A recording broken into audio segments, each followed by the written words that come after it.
Hi friends, आज मु जाऊथली भुवनेश्वर। बस को वेट कला बेले मु देखिली जे गाँ स्कूल पिला माने स्वाधीनता दिवस पई जाउछंती।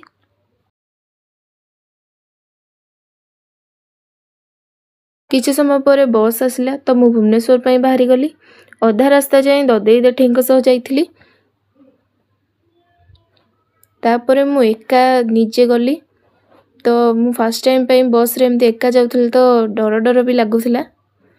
स्कूल ले पहुँचला बेलू वर्षा होतबारु समस्ते भितरे ही थिले। तो मो सांग मते नबा पई गेट बाहर को आछि। से बहुत खुशी ही जाइथिला। तापरे जूनियर मानक सहित टिके कथावार्ता होतलु। तापरे निज निज प्राइस टे को टिके रखी की प्राउड फील करथलु, कारण आम पई तो केही प्राउड फीलिंग करंतिनी। सब पिला घर को जिबा परे मु आ मो सांग भाबिलु चल घर को पळेबा। तो मु मो सांग को घरे छाड़ी सारिबा परे मु भी घर पई भारी पइली।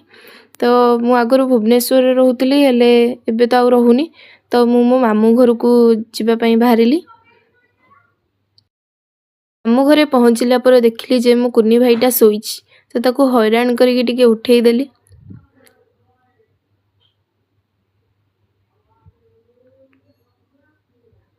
तो सी भी मते एमती रिएक्शन करिके अनउथला।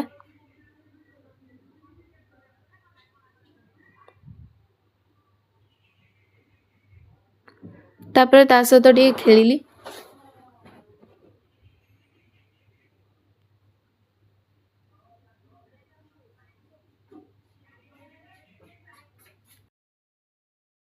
एन को ताको टिके गेलो कर देली। तापर आ केबे देखा हेबी ता सहित मु तो निजे जानिनी। तापर मु निज घर को जिबा पई भारिली।